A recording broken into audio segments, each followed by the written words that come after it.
Agora sim.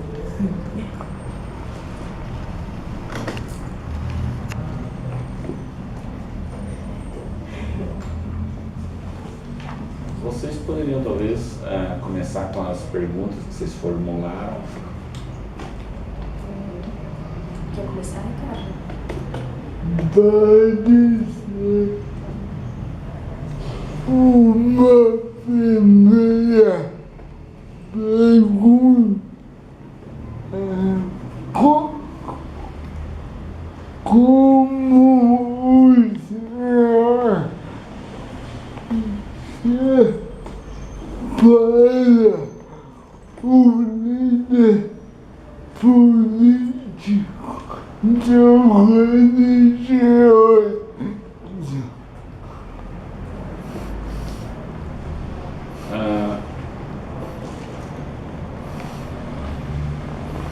É que a realidade aqui de Ermelino, né, eu estou há 33 anos aqui, né, e a realidade sempre foi de muita exclusão, muita desigualdade, né, e como eu estou aqui na igreja, eu busco colocar a igreja a serviço de romper com essa desigualdade, com essa exclusão, né? Então é por isso que a liderança talvez não seja por causa da minha pessoa, né? Mas mais por causa do cargo que eu ocupo aqui, entendeu?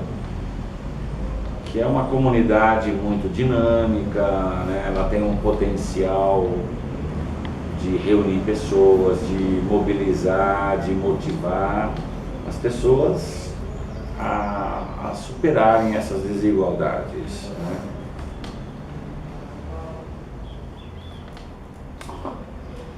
E como é que se iniciou a sua trajetória, padre, levando em consideração o início enquanto padre e também enquanto líder? Como é que se iniciou isso, assim, essa trajetória, tanto religiosa quanto política, no sentido de pensando nessas questões de desigualdade, de exclusão? Como é que o senhor se envolveu com isso também? Como é que se iniciou? E por que também? Porque a realidade exige uma postura, né, um compromisso de mudar essa realidade, né? E hoje, né, como eu estou aqui há 33 anos, então hoje tem todos os movimentos possíveis, né? Então tem o movimento de moradia, que é um dos mais antigos, né? Nesses 30 e tantos anos nós conseguimos 35 mil moradias, né? E agora estamos conseguindo mais umas 3 mil moradias, né? Então é um movimento que tem uma organização interessante, né? Então a igreja apoia essa luta da moradia, né? Depois tem um trabalho também com deficientes, né? O Ricardo até faz parte dessa luta, desse movimento. Hoje nós vamos inaugurar agora a 7ª casa, né? Então trabalha com cerca de 600 a 700 pessoas com deficiência, né? Depois tem um trabalho de pessoas idosas, né? A população está se envelhecendo, então tem que ter uma política pública de inclusão dos idosos, né? Saiu um livro na Folha de São Paulo de hoje, tem uma resenha, né, dizendo que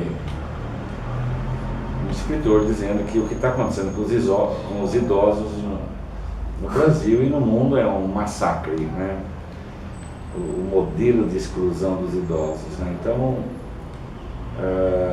batalhamos muito da organização dos idosos, né, de políticas públicas na área de saúde, da cultura, educação, né, do lazer. Depois nós temos um trabalho também da luta da universidade, né? teve a USP Leste, hoje ela está com 10 anos, né? E agora nós estamos batalhando da Politécnica vir para a USP, né? Ela vai vir, a Politécnica. Então, depois de amanhã, quinta-feira, tem uma reunião lá na USP, nós vamos para lá, quinta-feira às 9 horas, e com esse objetivo da USP ela chegar nos próximos 10 anos, ela ter pelo menos mais 10 cursos, né? Hoje ela tem 10 faculdades e 21 cursos, né? Entre graduação, pós-graduação, né? Mas a nossa meta é 10 mais 10, né? Daqui 10 anos a gente ter uns 20 cursos aí na USP Leste. Então nós queremos na área das engenharias, né, implementar uns 3, 4 cursos, gastronomia, o curso de dança, de artes, né, cultura, né? E também nós temos uma luta pela Universidade Federal, que fica aqui na Jacopêssego, né? Já foi conquistado o terreno, né? Então é uma luta assim, já de 7, 8 anos, e exige sempre muita perseverança nessas lutas, né? São lutas que demoram quase que uma década. Mas é esse o caminho, né?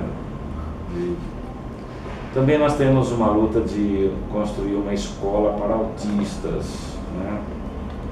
Vai ser na Vila Ré. Então, com essa crise, não tem recurso, mas nós estamos indo atrás, ver como que nós podemos. Tem também uma luta de construir um centro de reabilitação, né? Aqui atrás da chácara do Matarazzo, um centro de reabilitação. Então, diante de todas essas necessidades, né, a gente vai reunindo as pessoas. Toda sexta-feira tem a Escola de Cidadania, que é um espaço para entender essa nossa realidade também, né? Por que existe tanta exclusão e como a população ir se organizando, né? Aqui na Zona Leste nós temos dezenas e dezenas de lideranças, né, de movimentos que buscam dar uma resposta nessa qualidade de vida, na inclusão, né, na cidadania.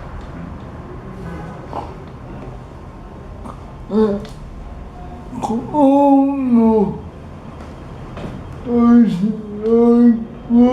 o senhor consegue agregar tantas pessoas? Qual o segredo, né?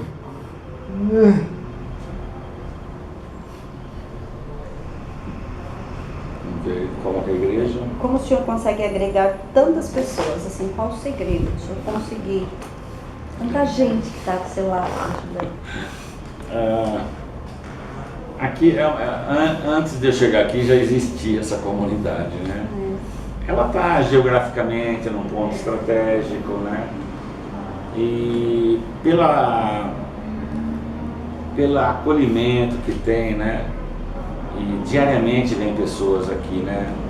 Buscar algum apoio, alguma ajuda, né? Então, nós buscamos, assim, diante de cada problema que surge, a possibilidade de criar um movimento, né? Então, nós começamos no ano passado o movimento de emprego e trabalho, né? Então, aí você avisa, olha, vai ter essa reunião de emprego e trabalho, né? E aí as pessoas vêm e começam a debater o que fazer, né? Aí hoje estão acontecendo cursos lá na chácara, né? Foi a partir desse grupo de emprego e trabalho, né? Vamos fazer cursos, né? Então, assim, é uma dinâmica que aparece um problema e ao mesmo tempo se propõe soluções, né? Então é nesse sentido que reúne, as pessoas vão se reunindo, né? Muita gente envolvida, muita gente que vai acordando, tomando consciência também, né? O papel da liderança é fazer com que a população acorde, né? Tome consciência da realidade, tome consciência por que está tendo a exclusão. E também o papel da liderança é motivar que a população se organize, que lute, né? Talvez por isso que as pessoas vão se reunindo, né? E tem essa ligação também da igreja, da fé, da religião com a vida, né? Eu acho que hoje nós temos muitas igrejas, mas o que está acontecendo é que elas estão ficando voltadas para dentro de si mesmas, né?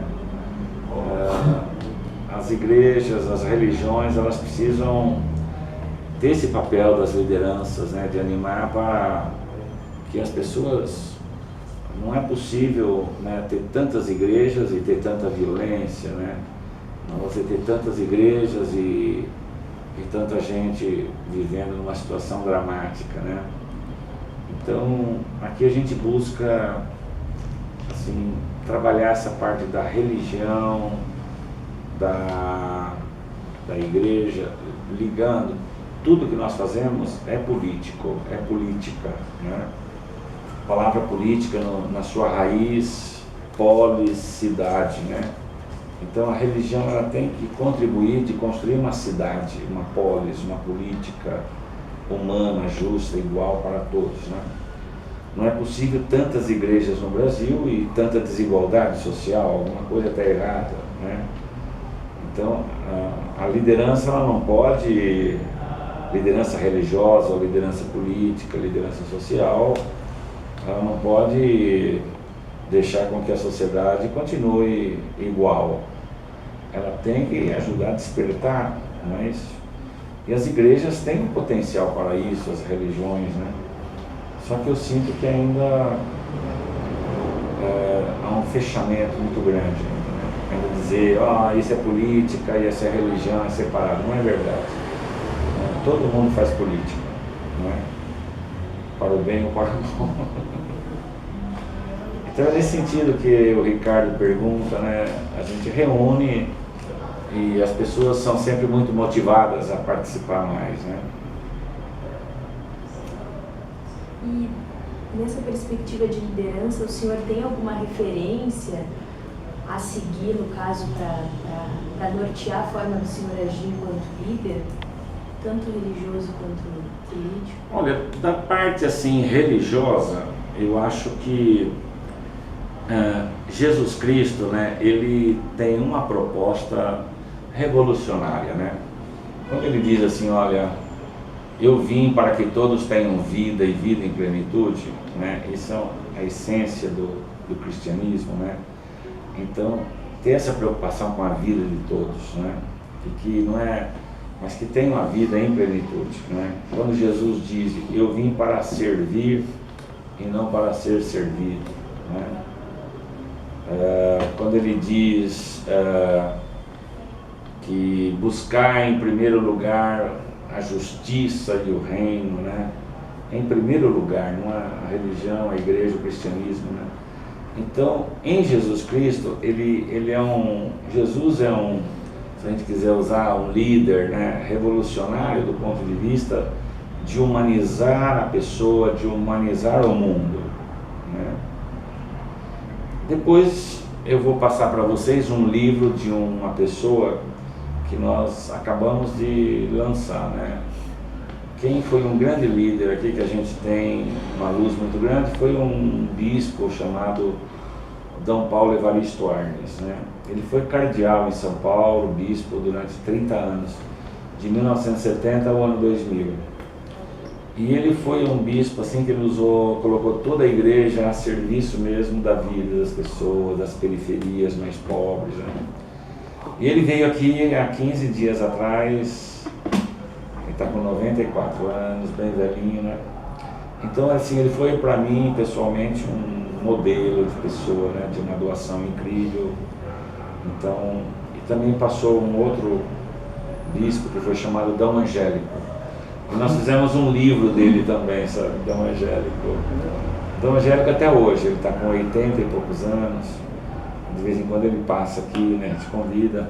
mas muito entusiasmado, que o povo tem que se organizar, o povo tem que ser consciente, não pode ficar de braço cruzado, né, Ricardo? Não pode ficar de braço cruzado. Então a liderança tem um pouco esse papel de animar, dar luz, as pessoas enxergarem mais com esperança, né?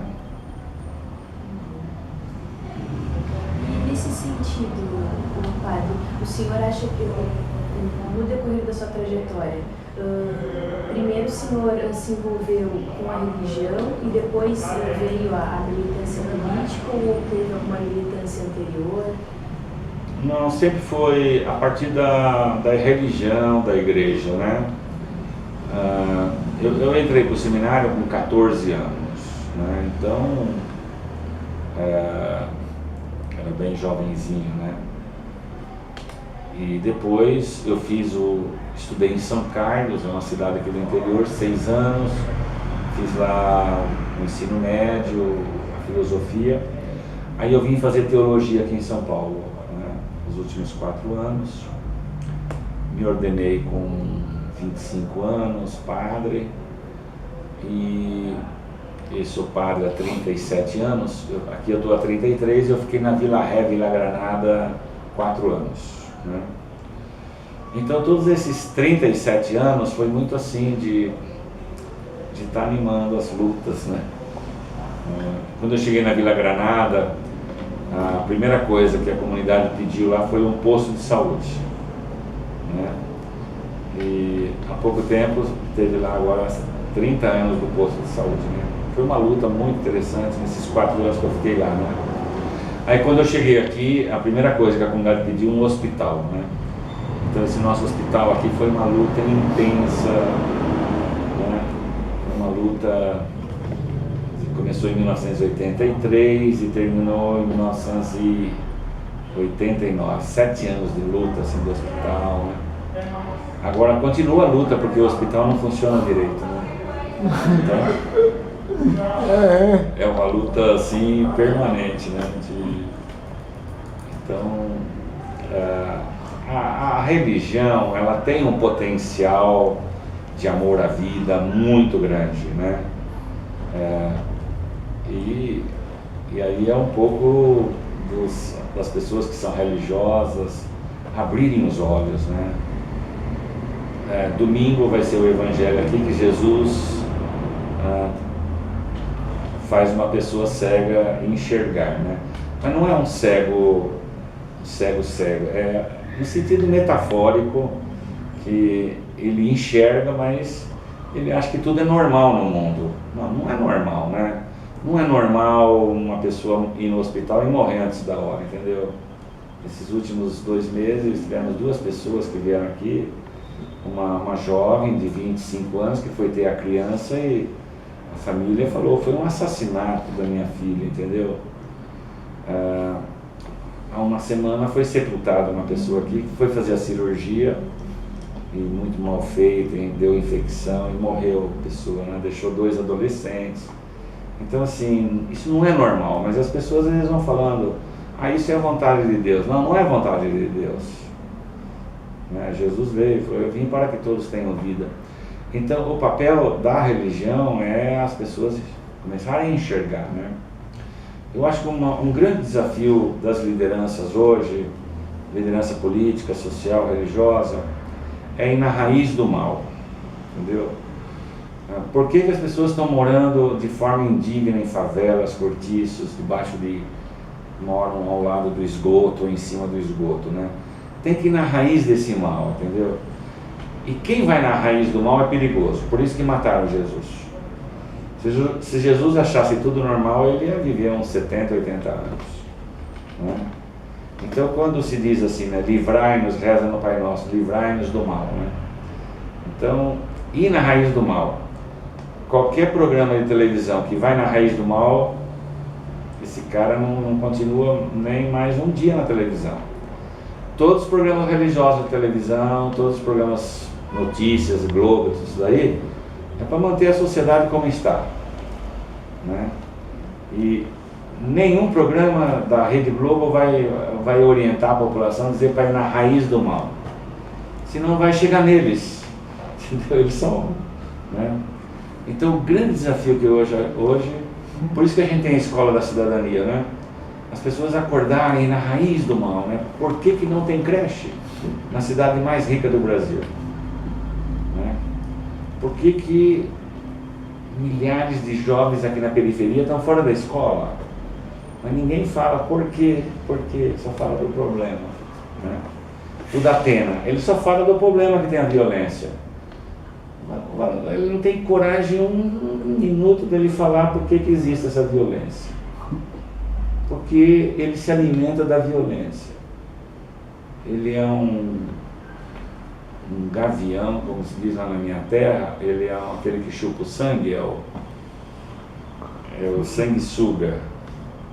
O Datena é um sanguessuga que vive da violência do pobre, entendeu?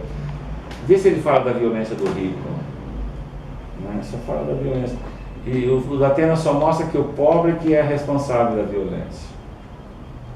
Né? Ele nunca vai mostrar a raiz dessa violência. Então o papel do líder é ir na raiz do mal, ir na raiz dos problemas. Né? Mas hoje nós temos um grave problema das lideranças. Né? As lideranças, tem o Mário Sérgio Cortella, ele tem um livro sobre lideranças, né? Um capítulo, tem tantos livros, né? Mas ele diz assim que a liderança usa o povo de escada para subir, depois que sobe, joga a escada e fica lá no alto. Né? Então, o papel da liderança é fazer com que o povo suba junto, né? Não é você usar o povo de escada para subir, para ter privilégio, como os políticos fazem, né? Os políticos vêm aqui, pegam os votos, se elege, sobe, aí joga a escada e fica lá em cima, né? O povo não sobe. Então esse é o papel do líder, né? O senhor conhece outro líder, que nem o senhor, assim, na igreja católica, no caso? Nas outras igrejas eu não vejo isso, né? Mas existe o senhor e existe outro fazendo o mesmo trabalho que o senhor. Tem ali em Itaquera, tem o Padre Paulo, né? Tem também. Depois no Nordeste tem bastante, no Nordeste.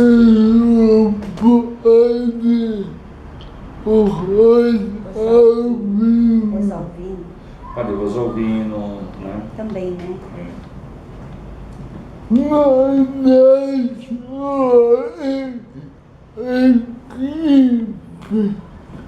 De pessoas de todas as religiões. Eu queria que os senhores comentassem sobre isso.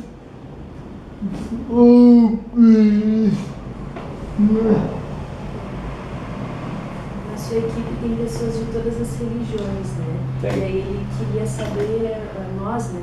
Nós gostaríamos de saber que o senhor comentasse um pouco sobre isso, né? Nós temos, principalmente no movimento de moradia, de muitas igrejas, muitas religiões, né? E isso já acontece há muitos anos.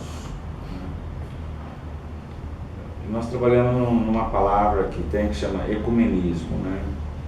De você trabalhar com a religião não ser um preconceito, né? Não ser um motivo de afastar as pessoas, né? Claro que toda liderança tem que ter um espírito crítico, né? A gente tem que ter um espírito crítico. Eu tenho um espírito crítico mesmo dentro da Igreja Católica, entendeu? De uma grande parte que fica de braço cruzado, né? Mas nos movimentos, na escola de cidadania, por exemplo, tem pessoas de muitas religiões, de muitas igrejas, né? E nós sempre falamos, são todos bem acolhidos, né? Não tem... Aqui nunca teve assim nenhum problema de dizer... Eu sei que tem problemas de pessoas que não vêm aqui pelo preconceito que tem, né?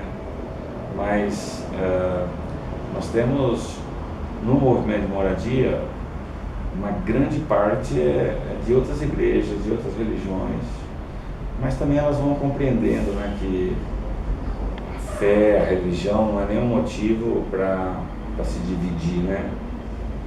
Então a gente trabalha muito bem, tem muitas lideranças religiosas de outras igrejas aqui na região que a gente trabalha muito bem juntos, né?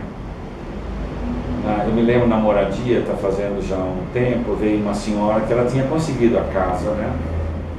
E ela falou que ela chegou lá na igreja dela com muita alegria e falou para o pastor: ah, eu consegui a casa. Nossa, lutei bastante. Aí o pastor falou: mas aonde? Ah, lá na igreja, Padre Ticão. Ele falou assim: não, você não vai pegar a casa lá. Aí ela ficou muito triste, né, de ouvir isso de um líder religioso, né? Aí daí uns dias ela voltou, falou que houve um acidente e o pastor tinha morrido no acidente. Aí ela até brincou, né, que eu vou para minha casa aqui na terra e ele vai para a casa dele lá no céu. Mas eu acho assim que é um preconceito muito grande, né? A pessoa não poder entrar numa casa que se reúne no salão da igreja, entendeu? De uma outra igreja, né? Que não é nenhum motivo. Mas a gente trabalha muito bem, o Ricardo tem assistido, né? Nós trabalhamos assim com todo mundo, respeito, né? É sempre uma soma, né? Para conquistar a qualidade de vida, a cidadania, né? E no decorrer do percurso, né, que o senhor atua, né, enquanto liderança, o senhor viu alguma mudança sua, assim, no sentido de como agia, sei lá, uns 33 anos atrás e como age hoje? Se modificou a sua forma do agir, né, enquanto líder, assim, se houve algumas mudanças, né, como é que foi? Não, fiquei mais velho. Mais velho, Ricardo. Eu acho assim, né, que